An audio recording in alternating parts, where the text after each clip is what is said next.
Property plus. मैं हूं दीपक यादव। इस शो में हम बात करते हैं रियल एस्टेट सेक्टर की अहम खबरों की, इंडस्ट्री एक्सपर्ट्स के जरिए बारीक विश्लेषण करते हैं प्रॉपर्टी जगत से जुड़े मुद्दों का। आज के शो में करेंगे बजट एक्सपेक्टेशन पर बात, लेकिन पहले बुलेट पॉइंट्स। मोहाली में इंडस्ट्रियल प्लॉट को काटकर बना दी गई टाउनशिप। पंजाब के पूर्व उद्योग मंत्री सुंदर Shyam Arora, Punjab state industrial development corporation के पूर्व एमडी समेत 10 अधिकारियों पर दर्ज हुआ मामला। विजिलेंस ब्यूरो की टीम ने 7 लोगों को किया गिरफ्तार। मिली भगत के जरिए रियल एस्टेट कंपनी गुलमोहर को 12 इंडस्ट्रियल प्लॉट 125 प्लॉट में बदलने की दी गई थी मंजूरी। फर्जीवाड़े में सरकार को 700 करोड़ का हुआ राजस्व नुकसान। मुंबई में 2022 की चौथी तिमाही में ऑफिस स्पेस में दिखा 23 लाख वर्ग फीट का अब्जॉर्प्शन, जबकि इसी दौरान महज 9 लाख वर्ग फीट की थी सप्लाई। कुल अब्जॉर्प्शन में 43% हिस्सा बीएफएसआई का, इंफ्रास्ट्रक्चर, रियल एस्टेट और लॉजिस्टिक का हिस्सा 18%, साथ ही इंजीनियरिंग और मैन्युफैक्चरिंग में रहा 17% का अब्जॉर्प्शन। सीबीआरई की report India office figure Q4 2022 में आंकड़ों का खुलासा। बजट 2023 में रियल एस्टेट सेक्टर की विश लिस्ट, टैक्स छूट, सिंगल विंडो समेत रियल एस्टेट सेक्टर के लिए इंडस्ट्री दर्जा देने की मांग। देखिए इस बजट क्या है इंडस्ट्री एक्सपर्ट्स की राय। अगले महीने की 1 तारीख को बजट डे है। हर सेक्टर की अपनी उम्मीदें हैं। जाहिर है रियल्टी सेक्टर भी वित्त मंत्री से तमाम आशाएं लगाए बैठा है।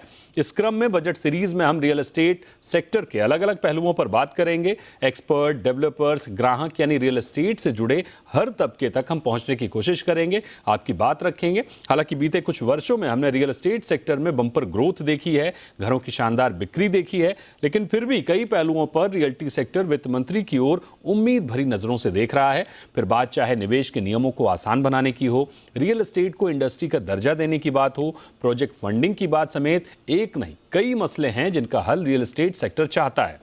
तो इस बार प्रॉपर्टी सेक्टर वित्त मंत्री का ध्यान किन मुद्दों पर खींचना चाहता है, समझने की कोशिश करेंगे। इस बार हमारे साथ हैं प्रॉपर्टी कंसल्टेंट जो कि देश भर के प्रॉपर्टी मार्केट पर कड़ी निगाह रखते हैं। उनसे आपको परिचय कराते हैं। हमारे साथ हैं गुलाम जिया साहब, ईडी नाइट फ्रैंक इंडिया। हमारे साथ हैं प्रशांत ठाकुर साहब, रिसर्च हेड एनारॉक। तो बहुत स्वागत करेंगे आपका गुलाम साहब और प्रशांत जी हमारे शो में शामिल होने के लिए। सबसे पहला सवाल गुलाम सर आपसे ही होगा। मोदी सरकार के दूसरे कार्यकाल का अंतिम पूर्ण बजट है जो कि 1 फरवरी को पेश होगा। हर बार की तरह रियल्टी सेक्टर इस बार भी काफी उम्मीदें लगाए बैठा है। स्पेसिफिक सेगमेंट पर हम आगे बात करेंगे, लेकिन आपके नजरिए से इस बार ओवरऑल रियल्टी और इंफ्रा सेक्टर क्या उम्मीदें लगा रहा है? रियल एस्टेट सेक्टर हर साल से, बल्कि मैं शायद पिछले 15 सालों से देखता चला आ रहा हूँ, उम्मीदें बहुत लगा बैठते हैं और फिर जब बजट आ जाता है तो नाउम्मीदी साथ लिए चलते हैं। इससे बेहतर तो मुझे यही लगता है कि ज्यादा उम्मीदें ना बांधे। इस बार भी हर साल की तरह कई सारी इसी प्रकार की उम्मीदें जोड़ी जा रही हैं। बहुत सारी अटकलें लगाई जा रही हैं कि सबसे पहले तो जो होम लोन से ताल्लुक रखते हुए जो चंद एक चीजें फाइनेंस मिनिस्टर के अंतर्गत आती हैं कि लोगों को लोन के समय जो उसमें इंटरेस्ट का या प्रिंसिपल का, दोनों का ही जो इनकम टैक्स में जोड़ने में जो सहूलतें मिलती हैं वो बढ़ाई जाएं ताकि मकान खरीदना आसान हो। ये हर साल से चला आ रहा है, इस बार भी है। और दूसरी चीज, जो एक और चीज देखी जा रही है वो सेकेंड होम परचेज के लिए, क्योंकि एक और अटकल लगाई गई थी पिछले चंद सालों पहले, 5-6 साल पहले, कि रेंटल इनकम से, रेंटल हाउसिंग का जो एक बहुत बड़ा शॉर्टेज बना हुआ है मुल्क में, उसको आसान करने के लिए लोगों के लिए दूसरा मकान खरीद के उसे रेंट पर देना आसान हो जाए, ये भी एक चीज चल रही थी। तो ये चंद एक चीजें हैं। और एक और चीज तो मैं कई सालों से सुनता चला आ रहा हूँ कि रियल एस्टेट को इंडस्ट्री का दर्जा दिया जाए ताकि उससे लोन इंटरेस्ट वगैरह पर काफी सहूलतें हों। इस किस्म की बहुत सारी उम्मीदें हमेशा से लगी रहती हैं, इस बार भी लगी हुई हैं। देखते हैं आगे चल के क्या होता है। बिल्कुल सर, लेकिन इसी के साथ इंफ्रा सेक्टर भी है जिसका काफी कुछ असर रियल एस्टेट पर पड़ता है। अगर इंफ्रा डेवलपमेंट होता है तो जाहिर है वहां पर रियल एस्टेट का एक बड़ा विस्तार देखने को मिलता है। तो इंफ्रा सेक्टर में हमने देखा पिछले कई साल में तमाम बड़े ऐलान हुए हैं, उन पर काम भी हुआ है। इस बार इंफ्रा सेक्टर क्या मांग कर रहा है? दरअसल इंफ्रास्ट्रक्चर सेक्टर वो वाहिद सेक्टर है जिस पर गवर्नमेंट ने कोविड के दरमियान भी बहुत ज्यादा खर्च किया ताकि इकोनॉमी बढ़ती रहे। और उस तरफ से तो बहुत काम होते चले आ रहे हैं। आप मेट्रो की तादाद देखें, कम से कम 40 शहरों में मेट्रो बन रहे हैं। जो ओवरऑल मेजर रोड्स हैं, सुपर एक्सप्रेस हाईवेज हैं, हर तरफ सुपर एक्सप्रेस हाईवे बनते दिखाई दे रहे हैं। Dedicated freight corridors, MMLP, multi modal logistics park, दुनिया भर के काम सारे मुल्क में होते दिखाई दे रहे हैं। और उसका जाहिर सी बात है सीधा सीधा असर रियल एस्टेट पर भी पड़ता है, क्योंकि जैसे जैसे जॉब्स क्रिएट हो रही हैं वैसे मकानों की रिक्वायरमेंट बढ़ती है, लोगों को मकानों की आवश्यकता होती है, लोग खरीदते हैं। तो ओवरऑल ग्रोथ हो, इकोनॉमी इंप्रूवमेंट हो, ये सारी चीजें अल्टीमेटली जाके इंफ्रास्ट्रक्चर से रिलेट होती हैं, कनेक्ट होती हैं। और उस पर पिछले कुछ सालों में जबरदस्त काम होता हुआ दिखाई दिया, और उसका इनडायरेक्ट असर रियल एस्टेट पर भी पड़ा है। हम जो पिछले कई सालों से सोचते चले आ रहे थे कि रियल एस्टेट इंप्रूव क्यों नहीं हो रहा, हो सकता है कि पिछले 8-10 सालों में जो इंफ्रास्ट्रक्चर पे काम हुआ है उसके कारण पिछले साल 1.5 साल में हमने रियल एस्टेट में भी इंप्रूवमेंट देखा हो। आई एम श्योर वो भी एक कारण है। लेकिन ओवरऑल इंफ्रास्ट्रक्चर से ताल्लुक रखती हुई उम्मीदें तो बरकरार हैं, बल्कि और बढ़ गई हैं कि इतना ज्यादा काम हो चुका है। अभी बुलेट ट्रेन या हाई स्पीड रेल, इस तरह की और बहुत सी चीजें धीमे धीमे चल रही हैं। दिल्ली में पहला bullet train high speed rail तैयार हो रहा है जो मीरठ से सीपी को कनेक्ट कर रहा है। इसी तरह से बहुत सारी उम्मीदें और बढ़ी हैं कि अगर दिल्ली में हो रहा है तो मुंबई में कब होगा। तो इस किस्म की उम्मीदें बढ़ रही हैं, जिसका डायरेक्ट असर रियल एस्टेट पर भी पड़ता हुआ दिखाई देगा। प्रशांत जी, मेरा अगला सवाल आपसे होगा। हाउसिंग सेगमेंट में बीते साल बढ़िया सेल रही है, हालांकि डेवलपर्स और ग्राहक दोनों का फोकस प्रीमियम सेगमेंट पर दिखा है। अफोर्डेबल हाउसिंग में बिक्री कमजोर हुई है। इस दौरान हमने देखा कि भाव भी बढ़े हैं, ब्याज दरें भी बढ़ी हैं। क्या बड़ी वजह रही है सस्ते घरों की बिक्री कमजोर होने की, और इस बजट में सरकार से क्या अफोर्डेबल सेगमेंट के लिए उम्मीदें लगाई जा रही हैं? दीपक जी, आपने बहुत सही पॉइंट आउट किया कि बीते कुछ सालों से अफोर्डेबल में थोड़ी मंदी दिखी है। 2-3 कारण है। आपको मैं एक आंकड़ा देता हूँ। 2019 में लॉन्चेस में डेवलपर्स ने, अगर आप देखिए, करीब 40% के लगभग प्रोजेक्ट अफोर्डेबल सेगमेंट में लॉन्च किए थे। वो आंकड़ा 2022 में घटकर करीब 20 या 21% रह गया है, जो कि काफी मेरे ख्याल से कम हुआ है।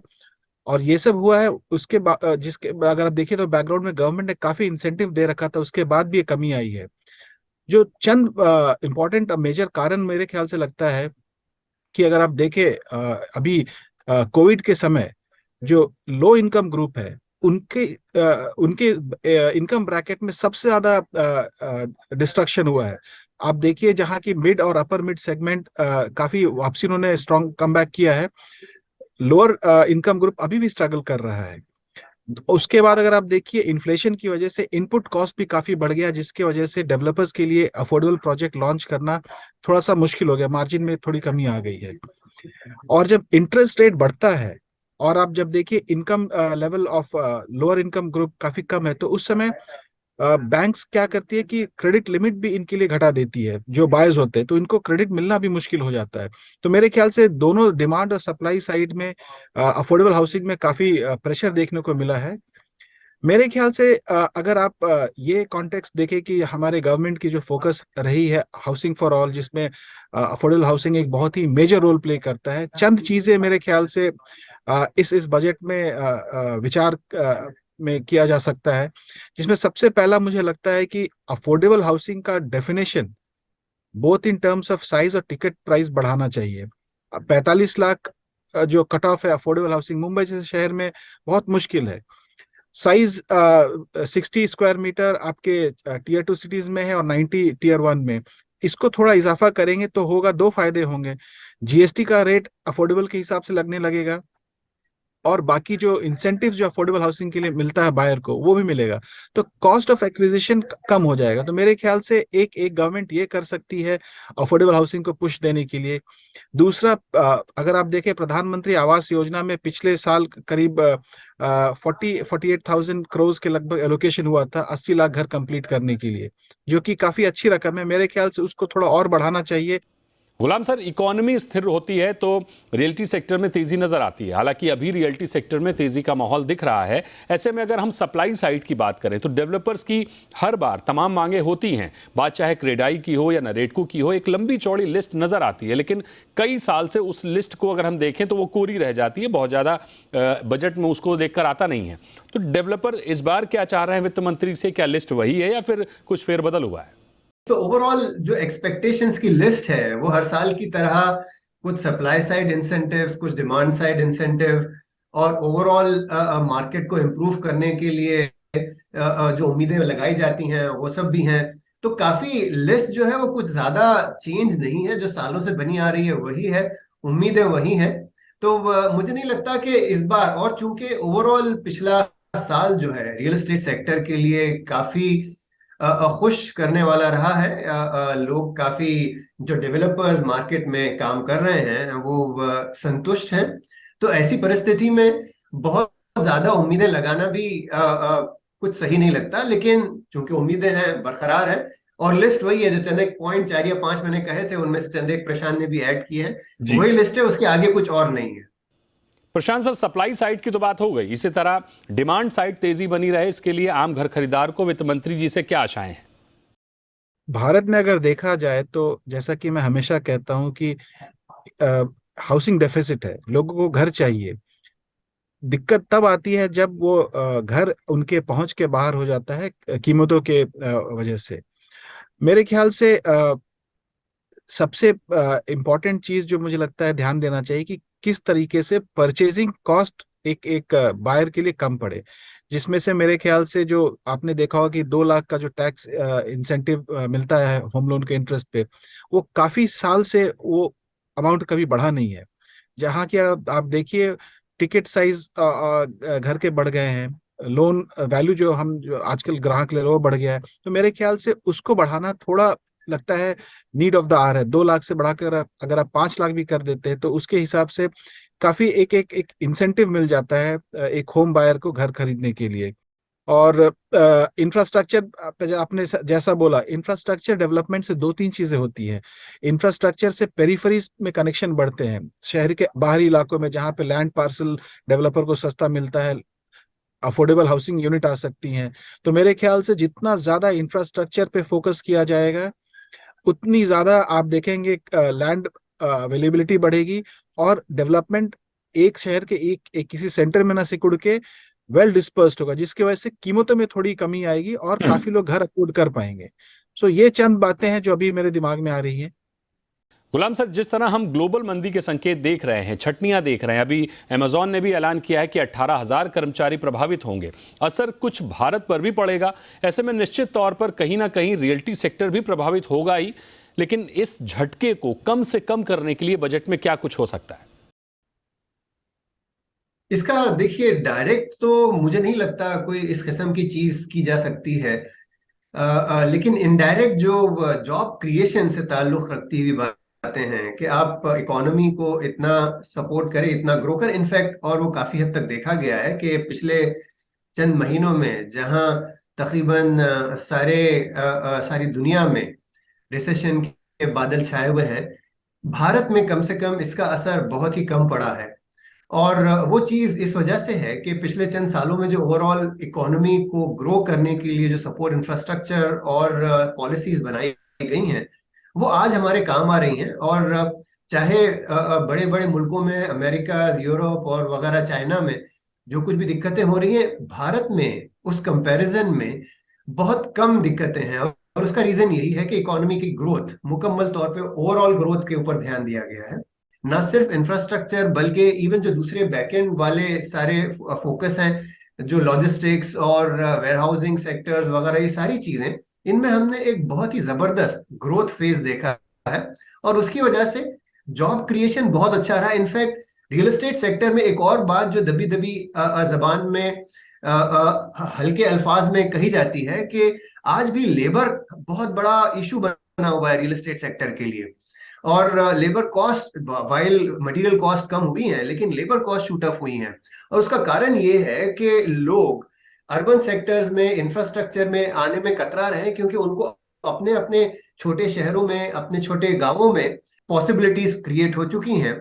तो इन सबके चलते हुए ओवरऑल सारे भारतवर्ष में जॉब्स का एक बहुत स्ट्रांग नेटवर्क तैयार हुआ है और वो ग्रो करता रहेगा। तो जहां तक मुझे लगता है, इसका आसान उत्तर सिर्फ यही है कि इकोनॉमी को बहुत स्ट्रांग फोकस रखा जाए, ग्रो किया जाए, जॉब्स हमारे यहाँ बरकरार रहे, और उसी वजह से अगर कहीं कुछ छटनियां हो भी रही हैं तो उनको दूसरे जॉब हासिल करने में कोई ज्यादा दिक्कत ना हो।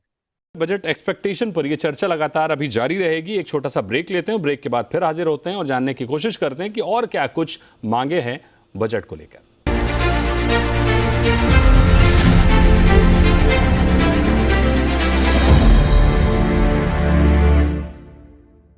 Welcome back. आप देख रहे हैं प्रॉपर्टी प्लस और आज की चर्चा में हम बात कर रहे हैं कि बजट में किस तरह की एक्सपेक्टेशंस बन रही हैं। हमारे साथ प्रॉपर्टी एक्सपर्ट जुड़े हुए हैं जो इंडस्ट्री की जो भी समस्याएं हैं, जो भी मांगे हैं, उनको सामने रख रहे हैं। तो क्या कुछ मांगे हैं, उन पर और चर्चा को आगे बढ़ाते हैं और समझने की कोशिश करते हैं। Prashant ji, commercial office space और रिटेल सेक्टर में डिमांड बनाए रखने के लिए बजट में क्या कुछ प्रावधान हो सकते हैं? जब तक इकोनॉमी डोमेस्टिक कंजम्पशन स्ट्रांग है तब तक आपकी रिटेल एक्टिविटी काफी अच्छी रहेगी। दूसरी चीज मेरे ख्याल से गवर्नमेंट को अपने एफडीआई पॉलिसीज, एक आपने देखा होगा हर सेक्टर चाहे वो टेलीकॉम हो, इंश्योरेंस हो, जहां पे उन्होंने एफडीआई लिमिट कैप ऊपर किया है, काफी एक्टिविटी हुई है। रिटेल में भी मुझे लगता है टाइम आ गया है कि उसको थोड़ा सा और बढ़ाया जाए। और कमर्शियल में मेरे ख्याल से सब कुछ डिपेंड करता है किस तरीके से ग्लोबल इकोनॉमी पैन आउट करती है, क्योंकि आज भी हमारे कंट्री में, देश में करीब 40 से 45% जो ऑफिस स्पेस ऑक्यूपाई है एमएनसीज कंपनी के द्वारा है। और जैसा कि आपने कहा हमारे स्टार्टअप्स भी थोड़े अब हायरिंग पे स्लो डाउन जा रहे हैं, तो मुझे थोड़ा कमर्शियल साइड पे तो लग रहा है कि थोड़ी मंदी आएगी। रिटेल मुझे लगता है डोमेस्टिक कंजम्पशन स्ट्रांग होने की वजह से काफी ठीक रहेगा। सो बजट में डायरेक्टली मुझे नहीं लगता है कुछ प्रावधान हो सकता है। बस एक ही तरीका ये होना चाहिए कि कितना पैसा आप कंज्यूमर के हाथ में एज डिस्पोजेबल इनकम दे रहे हो। गुलाम सर, रियल एस्टेट सेक्टर में निवेश बढ़ाने के लिहाज से क्या करने की जरूरत है? बजट में क्या ऐसे प्रावधान हो जिसका निवेश पर सीधा असर पड़े? हालांकि हमने देखा है कि पहले से हाउसिंग में निवेश काफी कम रहा है, लेकिन कमर्शियल रिटेल में निवेश दिखा है। लेकिन हाउसिंग समेत तमाम रियल्टी सेगमेंट में निवेश बना रहे, इसके लिए क्या कदम उठाने की जरूरत है? एफडीआई की लिमिट्स के साथ थोड़ा अगर ट्वीक किया जाए और उसे ज्यादा इन्वेस्टर फोकस्ड और ज्यादा बनाया जाए तो उसमें आसानियां पैदा होंगी। और जैसा आपने दोबारा कहा, आपने भी जवाब दिया उसका कि रेसिडेंशियल में उमूमन एफडीआई इतना नहीं आता जितना कमर्शियल में आ रहा है और या फिर वेयरहाउसिंग में आ रहा है। तो उन दो सेक्टर्स में एफडीआई आ रहा है और उसका ताल्लुक भी सीधे सीधे, अगर वहां पर भी एफडीआई आ रहा है तो उससे भी जॉब क्रिएशंस बहुत बढ़ती हैं। और वही इस समय की सबसे बड़ी आवश्यकता यही है कि जैसा थोड़ी देर पहले हम कह रहे थे कि जॉब्स कंटिन्यू होने चाहिए, जॉब क्रिएशन बढ़ता रहना चाहिए, ताकि जो ग्लोबल रिसेशनरी क्लाउड्स हमारे मुल्क पर भी आ सकते हैं उनसे जूझ पाए, उनसे हम निपट पाए। तो वो चीज है। और एफडीआई, जैसा हमने कहा, FDI is one major requirement. अगर आप उसे और सुविधाजनक बनाते हैं तो जाहिर सी बात है कि भारत पर एफडीआई और बढ़ेगा। लेकिन दूसरी तरफ ये भी देखना है कि चूंकि चाइना में जो माहौल बना हुआ है उसकी वजह से ग्लोबल इन्वेस्टर्स को ऑल्टरनेट लोकेशन की तलाश तो बरकरार है और भारत ऑटोमेटिकली, चाइना के बाद भारत सबसे ऊपर चला आता है इन निवेश के लिए, इन्वेस्टमेंट के लिए।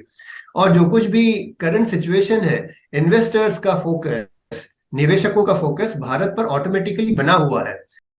जाहिर है निवेश का फोकस भारत पर बना हुआ है। चाइना +1 की जब बात आती है तो भारत की तरफ पॉजिटिव रुख नजर आता है। प्रशांत सर, मॉडल टेनेंसी एक्ट आ गया, ARHCs लॉन्च हो गया। जाहिर है हर कोई घर नहीं खरीद सकता, ऐसे में रेंटल हाउसिंग को बढ़ावा मिले, उसके लिए बजट में क्या कुछ करने की जरूरत है? क्योंकि हमने देखा है कि रेंटल हाउसिंग पर अभी तक बहुत ज्यादा काम नहीं हुआ है।